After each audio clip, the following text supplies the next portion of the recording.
Oke guys, kembali lagi di channel Alur Cerita Film Busy Cinema. Bagaimana kabar kalian? Semoga dalam keadaan baik-baik saja. Pada kesempatan kali ini, Mimin akan melanjutkan perjalanan dari Kang Hiu lagi. Film ini berjudul Five-Headed Shark Attack yang dirilis pada tahun 2017 lalu. Di mana film ini menceritakan tentang seekor hiu raksasa berkepala 5 yang lagi-lagi menjadi teror bagi umat manusia yang kekurangan kain. Seperti biasa, sebelum kalian menonton videonya, saya kembali ingatkan bagi kalian yang belum makan, silahkan makan terlebih dahulu. Dan jika sudah, jangan lupa tekan tombol subscribe-nya agar channel ini semakin berkembang dan bisa memberikan tayangan-tayangan menarik bagi kalian semua. Tanpa berlama-lama, langsung saja kita masuk ke alur ceritanya.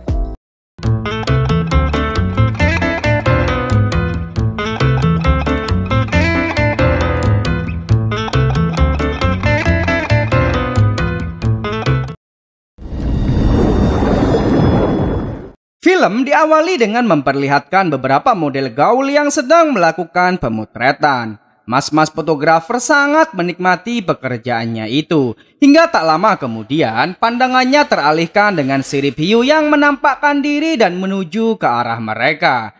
Mas-mas fotografer segera mengambil momen-momen indah itu. Apalagi hal ini merupakan sesuatu yang sangat langka. Hingga tiba-tiba mas-mas dan para model kekurangan kain itu pun tewas seketika. Dan film Five-Headed Shark Attack pun baru saja dimulai guys. Scene kemudian berpindah ke kantor polisi, di mana dua orang polisi yang bertugas bernama Michael dan Siti mendapat laporan akan serangan hiu yang mematikan itu. Dengan segera mereka menuju lautan untuk mencari tahu kebenaran akan laporan yang mereka terima. Di kapal bekas pembantaian Kang Hiu, kedua polisi ini melihat sebuah kamera yang sebelumnya digunakan oleh mas-mas fotografer. Di dalam kamera itu, kedua polisi ini dikejutkan dengan penampakan seekor hiu raksasa berkepala 4. Loh, judulnya kan 5, tapi kok 4? Nanti akan terjawab guys. Kita lanjutkan dulu.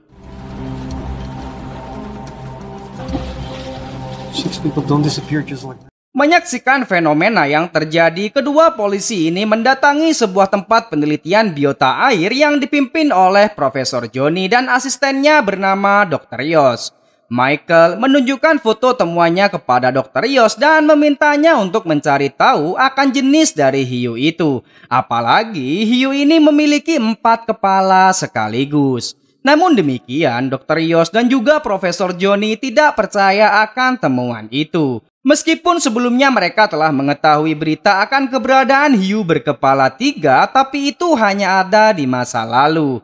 Dan hewan mematikan itu saat ini telah tiada. Sehingga bisa dipastikan jika foto ini merupakan editan belaka. I mean, a species like this couldn't even exist. No buts. This is just not on the image. Or should we call them myths? Mendengar penjelasan tersebut, kedua polisi ini pun pergi. Sementara Profesor Johnny dan Dr. Yos masih memikirkan keaslian dari foto itu. Untuk mencari pembuktian, Kang Johnny selaku pemimpin meminta Dr. Yos dan para rekan-rekannya untuk mencari tahu. Dan seandainya itu benar, mereka harus menangkap hiu itu hidup-hidup. Meskipun kedengarannya sedikit tidak masuk akal, namun mereka tidak punya pilihan lain selain menjalankan perintah dari Kang Johnny.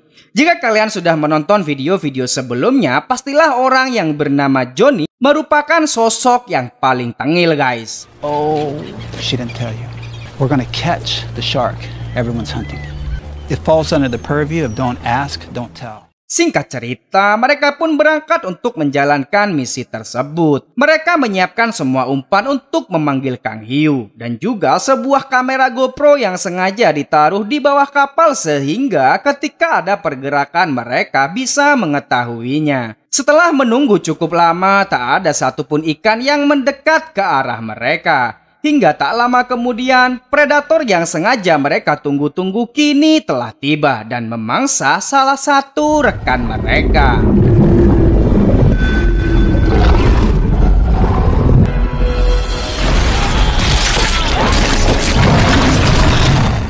Semua orang pun histeris melihat kejadian tersebut, tanpa terkecuali Kang Joni dan Dr. Yos yang mengetahui kebenaran dari Kang Hiyu mitos itu. Karena tidak ingin korban kembali berjatuhan, mereka memutuskan untuk kembali ke daratan. Mereka kemudian menemui kedua polisi yang sebelumnya pernah menemui Kang Joni dan Dr. Yos untuk memberitahu kejadian yang mereka alami. Sementara para rekan-rekan Dr. Yos diinterogasi berbeda dengan Kang Joni, di mana ia masih berniat dan meminta Dr. Yos dan para rekan-rekannya untuk kembali ke lautan dan segera menangkap Kang Hiyu hidup-hidup, karena hal itu akan mendatangkan banyak cuan dan mereka semua akan kaya raya. Saat memang si Joni. My priorities are exactly where they need to be.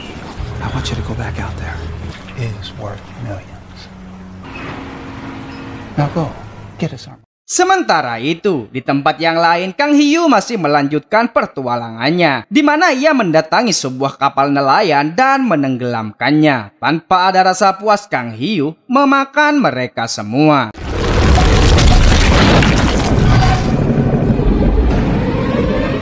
Kembali ke laboratorium di mana Kang Joni meyakinkan mereka semua untuk segera kembali ke lautan dan memburu Kang Hiyu berkepala 4 itu. Meskipun sedikit terjadi perdebatan di antara mereka, dengan kepintaran Kang Joni mengolah kata-kata, mereka semua akhirnya setuju untuk kembali ke lautan dan menangkap hiu berkepala 4 itu.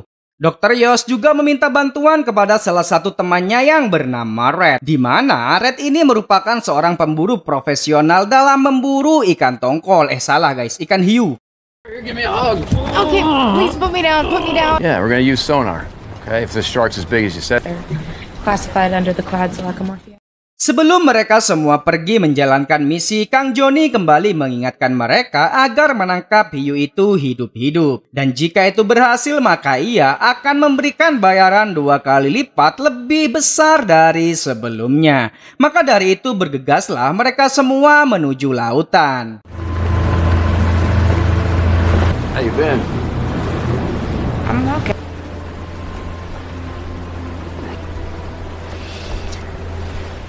Sedangkan di tempat yang lain, terlihat seorang pemandu wisata yang sedang membawa rombongan menyaksikan indahnya paus bungkuk yang sedang beratraksi. Semua wisatawan tersebut mengambil momen-momen langka itu dengan sangat bahagia. Namun, situasi seketika berubah ketika mereka melihat paus bungkuk itu dimakan oleh Kang Hiyu raksasa.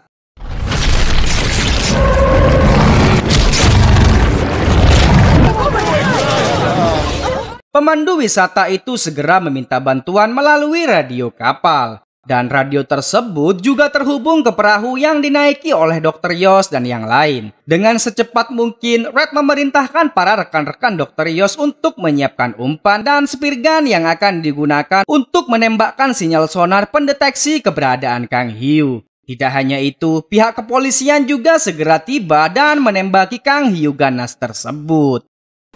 Guys, it's coming! It's coming! Para wisatawan itu berhasil selamat, namun sayangnya salah satu aparat yang mendekat di sisi pantai harus menjadi santapan dari Kang Hiyu.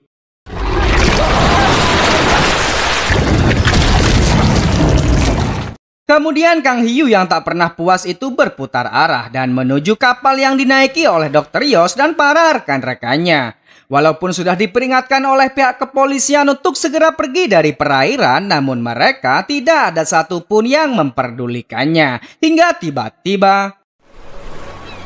Everybody got eyes on it?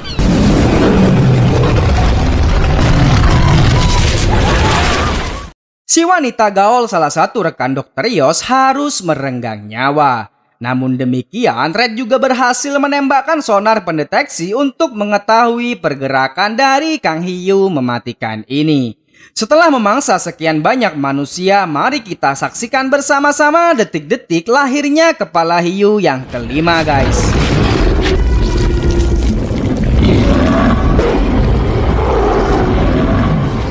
Bagaimana? Cukup membagongkan, bukan? Sementara itu, Michael, polisi baik, mendatangi tempat Profesor Joni dan memperingatkan mereka semua untuk menghentikan niat mereka, karena hal itu sangatlah berbahaya. Namun berbeda dengan Kang Joni, meskipun telah kehilangan kedua rekannya, ia tetap bersikukuh untuk menangkap Kang Hiyu.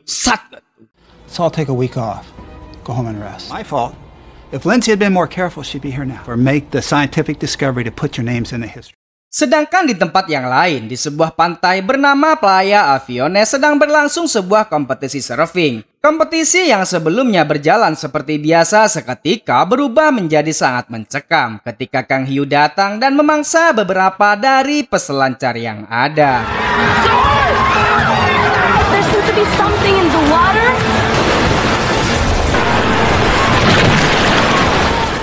Dengan secepat mungkin, rombongan Dr. Yos dan juga pihak kepolisian segera mendatangi tempat kejadian. Dan mereka semakin dibuat khawatir karena Kang Hiyu tak ada henti-hentinya menyerang manusia. Singkat cerita, mereka semua kembali ke tempat penelitian untuk menemukan sesuatu agar dapat membunuh Kang Hiyu mematikan itu. Dan mereka menemukan sebuah fakta mengejutkan di mana seekor hiyu hanya takut dengan suara ikan lumba-lumba. Walaupun demikian, Kang Joni mengingatkan mereka untuk tidak membunuh Kang Hiyu mematikan itu. Akan tetapi, Dr. Yos, Red dan yang lain sudah tidak peduli apalagi Kang Hiyu sudah mengakibatkan banyak korban berjatuhan. How much dynamite you got? Yeah, but I don't have that much explosives. All I got is a couple of M80 something. You got it, kid. Way to go. Kali ini mereka mulai merencanakan aksinya dengan menggunakan 4 speaker di tempat yang berbeda, berharap dapat mengisolasi Kang Hiyu dan setelah itu mereka akan meledakkan di tempat isolasi tersebut.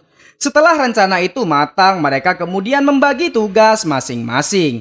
Berbekal senjata sonar yang ditembakkan Red sebelumnya, kedua tim pemburu ini bisa mendeteksi kedatangan Kang Hiyu dan bersiap untuk mengisolasinya. Akan tetapi, tak berselang lama sinyal itu tiba-tiba menghilang. Dan tanpa mereka sadari juga Kang Hiyu sudah berada tepat di bawah kapal yang dinaiki oleh Michael. Hingga tiba-tiba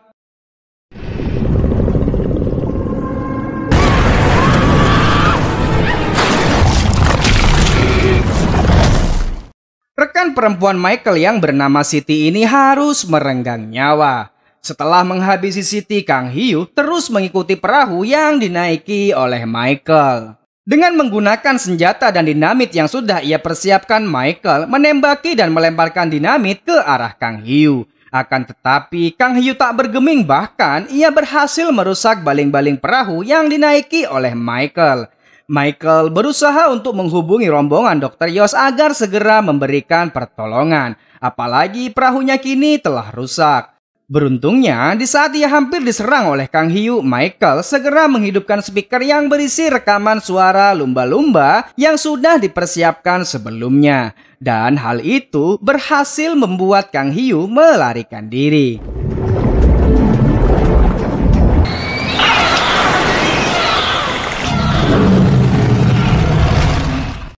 Di tempat yang lain, Red, Dr. Yos, dan kawan-kawan menggunakan umpan yang sudah diberikan bom peledak untuk mendatangkan Kang Hiyu. Dan benar saja, tak perlu menunggu lama Kang Hiyu pun tiba. Pada saat Kang Hiyu berusaha meraih umpan itu, ternyata gigitannya meleset dan secara tidak sengaja pula umpan itu dimakan oleh hiyu yang lain. Red yang mengira jika umpan itu dimakan oleh Kang Hiyu berkepala 5 secepat mungkin meledakkannya. Dan seketika lautan bening itu menjadi lautan berdarah.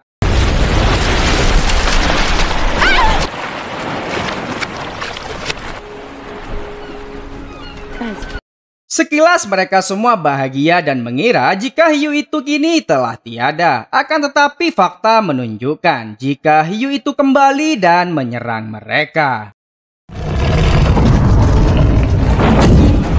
Why are we moving? Serangan dari Kang Hiyu membuat baling-baling perahu yang dinaiki Red dan yang lain juga mengalami kerusakan. Secepat mungkin, Red berusaha untuk melakukan yang terbaik yang bisa ia gunakan. Akan tetapi, serangan yang bertubi-tubi dari Kang Hiyu membuat salah satu rekan Dr. Yos yang bernama Cat terjatuh. Rom dengan segera melompat ke perairan untuk memberikan pertolongan. Beruntungnya, mereka masih bisa selamat berkat Kang Joni yang melempar kail ke arah Kang Hiyu. Namun tiba-tiba... Oh, crap. Kang Joni yang sosokan harus merenggang nyawa. Mampus, mampus. Karena tak ada pilihan lain sambil menunggu pertolongan tiba, mereka akan berusaha sebisa mungkin untuk melawan Kang Hiu.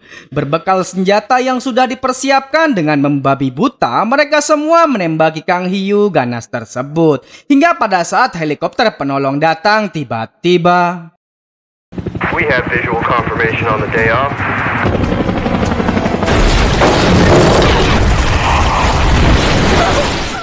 Karena satu-satunya harapan selamat kini telah musnah, Red yang masih punya hutang rokok di warung tetangga memutuskan untuk meledakkan hiu tersebut dengan menggunakan dinamit yang tersisa. Dan kita saksikan bersama-sama aksi menegangkan yang akan dilakukan oleh Red untuk menolong semua orang yang masih punya hutang ini, guys.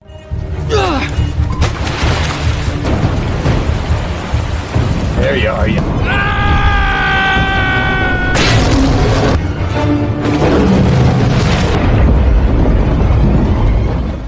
Dan pada akhirnya hiu itu berhasil diledakkan.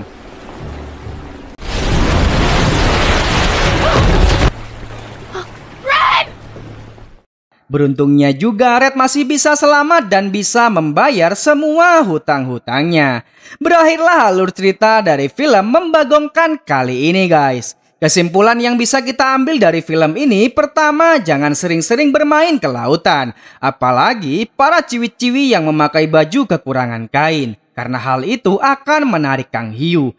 Kedua, yang punya hutang rokok di warung tetangga segera dilunasi. Biar yang punya warung bisa segera kulaan lagi. Semoga kalian terhibur dan sampai jumpa di video selanjutnya. Bye-bye.